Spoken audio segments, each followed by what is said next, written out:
Welcome to the Great Man Within podcast. Every episode is designed to help you discover and live the great man within you. So let's start this episode today by getting your opinion on something. I'm going to read you a famous quote, and I want to know whether you agree with this statement. And this statement comes from the immortal Napoleon Hill, he of Think and Grow Rich fame, and also Outwitting the Devil, which you may know is the number one most influential book of my life, if you've listened to the show for a while. And I'm going to read his quote, and I want to know whether you agree with it. This is one of his more famous quotes. Here we go. Whatever the mind can conceive and believe, it can achieve. I'll read that again. Whatever the mind can conceive and believe, it can achieve. Do you agree with these words by Napoleon Hill? Now, whenever I ask someone if they agree with these words, whatever the mind can conceive and believe, it can achieve, most people nod their head vigorously. Yes, whatever you could set your mind to, you can make a reality. But I would be willing to argue, quite persuasively, mind you, that you don't fully believe in that statement. Maybe intellectually you agree with it, but at a deeper level, at a DNA level, at a soul level, you don't fully agree or believe in that statement. How do I know? Well, wouldn't your dreams be a lot bigger than they are right now if you actually believed in that statement? Wouldn't you have more of what you want in your life if you actually believed in that statement? Wouldn't your life be a little bit cooler than it is right now if you truly believed that whatever the mind can conceive and then believe, it can achieve? Think about it, right? And I'm no different, right? Like I heard this quote for years, nodded my head in vigorous agreement. But then I started to look around at my life and I said, you know what? I probably would have more of what I wanted. I probably would be dreaming bigger. I probably would be desiring things more passionately with a white hot heat if I truly believed that whatever my mind could conceive and then believe, it could achieve. How is that resonating with you right now? Think about that for a moment. See, there's a difference between an intellectual understanding of something, seeing a statement like this on paper and being like, yeah, that feels good. But then on a deeper, much more DNA resonant soul level, you could have total resistance to that. So why do we agree with this intellectually and then resist it at a deeper level? Well, let's parse apart this statement. There's three parts to it. Whatever the mind can conceive, part one, and then believe, part two, it can achieve, part three. Which one of those three parts do you feel is the most difficult to embrace? The conceiving part, the believing part, or the achieving part? For me, I think it's easy to conceive, right? That these are just like ideas, imaginations. I can imagine almost anything. That's not the hard part. I think the third part, achieving, is also something that's not really all that challenging. Like it's about execution, right? I know a lot of the people who are listening to the show are executors, action-oriented, are achievers in various respects. Of course, things may take time. It may require overcoming obstacles, but achieving is also something that we're very familiar with. It's the believing part that I feel is the most difficult to embrace. Believing that you can have a life of purpose. Believing that you can be lit up by your life every single day. Believing that you can have the kind of love you've always wanted in your life. Believing that you can achieve financial freedom years before anyone else thinks is possible. Believing that you can leave the world a better place than how you found it. Believing that you can heal the traumas or the pains or the addictions or the compulsions that you've lived with your entire life, right? Believing you could love your body in a way that maybe you haven't been able to up to this point. The believing part is the hardest, especially when there is no evidence in your external world right now to support its belief. That's why I feel that it's difficult for us to fully embrace whatever the mind can conceive and believe it can achieve. But in order for us to start to believe more deeply, it requires one thing, and that is courage. It takes courage to believe in something when there's no evidence in the external world that it's possible for you, right? Think about it. For me in my life, when I share with you on the show that for decades, I struggled with compulsive sexual behaviors that landed me in Sex Addicts Anonymous. And then even when I was in Sex Addicts Anonymous for 4 years, every time I went into one of those meetings, I had to affirm that I'm an addict. I came to believe that my addiction was going to be with me for the rest of my life, that it was a disease, that it was a part of me. I'd embraced that as my identity as someone as deeply rooted in my core of being. I believed that I was an addict. It took remarkable courage to shed that story, to believe that there was another existence available for me, a new Dominic that I could create and construct. But there was no evidence in my external world that was possible for me because all I'd seen for decades of my life was evidence to the contrary. And then I ended up in rooms, meeting rooms, SAA rooms, full of men who had also reinforced their identities, that there was an addict living inside of them. And maybe for these men, for some of these men, it was absolutely true. Maybe, I don't know. But being in those rooms, it certainly reinforced the fact that, well, it's not just me, it's all these other guys too. Why would I have the audacity to believe that I'm any different? Took fucking courage to question that. Took fucking courage. Took me 2 years from the time I started questioning that, 2 years before I actually left the program to actually start authoring a new reality. When I left in May of 2017, and here I am 3.5 years later, I don't identify in the least with being a sex addict. I'm grateful for my time in those 4 years and all the help that I received there and the fellowship that came with it. But I don't identify with that anymore. Do you realize how much courage it takes for you to desire something with all of your heart?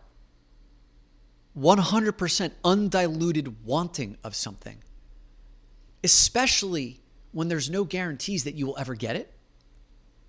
Think about that for a second. To allow yourself to want something fully, even when you've experienced disappointment in the past of not having achieved it. Whether it's in romantic love, or to build the business of your dreams, or to have work-life balance, or to have your sexual fantasies met, or to have the body that you've always wanted to be able to love and embrace. It's easier to want something half-assed. It is, because that way you can avoid the pain of going after it and not succeeding, or avoid the pain of the long trudge, the grind, or the many years, or the effort, or the energetic expenditure that it may take to go after something fully, again, with no guarantees that you ever may get the thing that it is you want. So, gentlemen, we are walking around all day long with a limp-wristed handshake energy of going after what it is that we want. All the time, I see men diluting what it is we actually want in our lives because of fear that we may not get it. And then think about what we get in return. Well, we get the limp-wristed handshake back in return. If we truly want to go after those things that we desire, then we have to have the courage to build that burning desire for that which we want. More on that in a second. The final question I want to ask you on this is, do you realize how much courage it requires to be all of who you are? Like all of who you are. Not the man that you are today, but all of who you are. All the weirdnesses, all the idiosyncrasies. To be fully self-expressed. You know there are so many parts of you that the world does not get a chance to see because you feel either it's strange, it's weird, or you may be open to criticism, or may require you to be entirely different than who you are today. Or there's buried parts of you that are hidden in shame, secrecy. Those things you do that no one else knows about. Those things you think that no one else knows about. Do you realize how much courage it takes to be all of who you are in this world? Especially when the parameters are so narrow around what's acceptable or what people want from you or what you've grown accustomed to realizing is acceptable. Maybe you have tried to be who you are at certain points and you've been beaten back. I think about this story when I was a kid. My neighbors across the street, the Kayers, I used to take care of their dogs when I was little, when they would go away on vacation. And I remember they had this one dog named Nikki, and they didn't want to walk Nikki all the time because Nikki was a really rambunctious dog, and walking him all day long was just, it was too much for them. So they ended up buying one of these systems that had like an invisible fence around their house. And the dog had to wear a collar around its neck that when it got to the driveway's edge, it would zap Nikki, kind of send a little shock through a system because of that thing it was wearing around its neck. And Nikki, as a really young dog, as a puppy, learned that the edges of the house, the edges of the yard, that he could not go further than, right? Because he would get zapped. There was something painful about it. And then as Nikki got older, he stopped wearing that thing around his neck because he had grown accustomed to knowing where the edges were. So even when the Kayers took the leash off of Nikki, Nikki still never ventured beyond that invisible fence, even when he would no longer get shocked. Many of us are living our lives with that invisible fence as well, because we've gone after things that we haven't gotten before, and it's hurt. We've dreamt big at certain times and had our dreams shattered, and so we receded from the edges of what's possible for us. Right? We've gone after what we've wanted. We've spoken our truths, and then we've been beaten back through criticism or judgment or shaming or otherwise, and our worlds shrink and narrow as a result. And so just like Nikki, who had access to the entire world, could have run free all the way down the block and explored all parts of the town that he'd never gotten the chance to, even when that leash came off, he had been so conditioned to just going to the edges and then stopping that he was relegated to one house for his entire life. Unlike dogs who don't have that conscious element of being able to see or to think or to reflect, we do have the opportunity to take a look at those edges that have been created for us consciously and unconsciously. And it will take courage to take that first step beyond those invisible edges, because maybe, like we're a beaten dog, we feel like we're going to get shocked again. So, going back to Napoleon Hill and his quote about whatever the mind can conceive and believe it can achieve, our work here then becomes learning how to believe, learning how to summon the courage to allow you to believe that anything you can conceive is possible for you, and to dream bigger. Now, how to do that, Napoleon Hill also offers some clues around this in his book, Think and Grow Rich. The number one way to start to believe more enthusiastically, more fully, the way to strengthen this feeling of courage in your existence is to do one thing: to build a burning desire for that which you want. Building a burning desire, a white hot heat of desire for what you want, is the step to building the courage and allowing yourself to believe. So there's a difference between desiring something and then having a burning desire for something, right? A desire for something is kind of like, yeah, that would be nice, right? I would want to lose some weight. Yeah, I would like to stop smoking. Yeah, I would like to find, I'd like to start my own business and work for myself and pursue my passion. You have a lot of half-assed, half-measured desires. That would be nice to have, but you're not willing to put your life force energy behind going after and getting it. You would characterize a desire as should. Yeah, I should do that.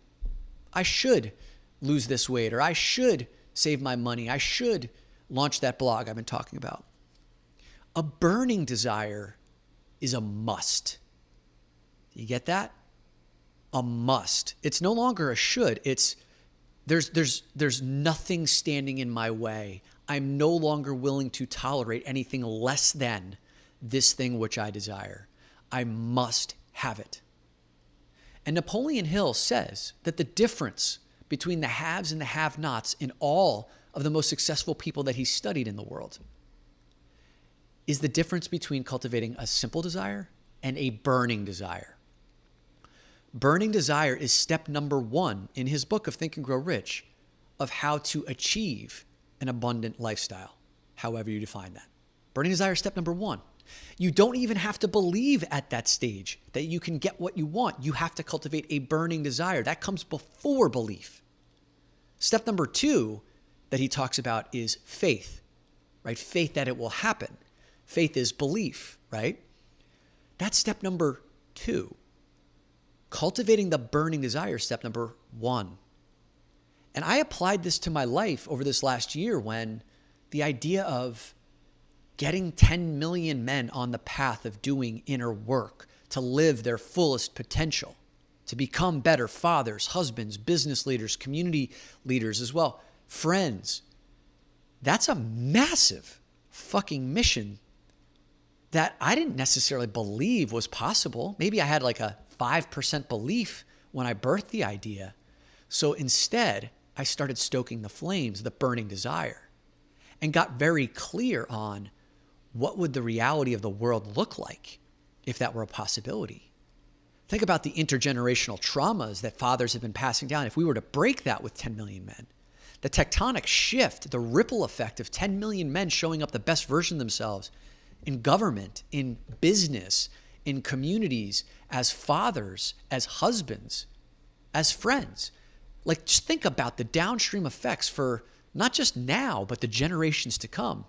As I got clearer and clearer on that, the burning desire grew hotter, right? That white hot heat. And over time, that desire gave birth to ideas that I put into action, which created many of the episodes that you're listening to on the show, that created the Great Man Mastermind, that created the Facebook group that we have now that has hundreds of men, and we're going to turn that into thousands of men in 2021 and the years beyond, tens of thousands. And eventually we're going to get to our 10 million. It's going to fucking happen. So that 5% belief has turned into a 99.9% belief. And I'm still working through some of the residue of doubt. But do you see how this stuff works? And again, it takes courage to desire something so fully that it turns into an inner state of knowing, so that it doesn't matter what the evidence of the external world is right now.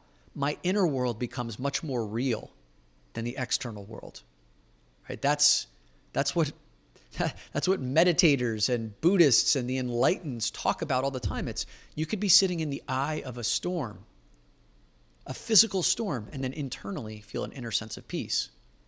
So I am using that inner state of being to author what's happening in this world.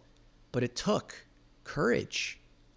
And that courage came from stoking the flames of this burning desire. So there's one question I want to ask you that will truly help you to get your wheels turning around creating what it is that you want in life. And it's a simple question. What is it that you truly desire? And you can do a journal prompt around this. What I truly desire is ... And then fill in the answer to that statement over and over and over again. I want minimum of 10 answers to that, but it could be dozens, hundreds over the course of time. What I truly desire is. And you can answer that in a variety of contexts. What I truly desire in love is. What I truly desire in the bedroom is. What I truly desire in my financial situation is. What I truly desire about my relationship with my body is. What I truly desire about living my purpose is. On and on and on and on. Answer that question. Write about it. Don't just do it one day. Do it daily.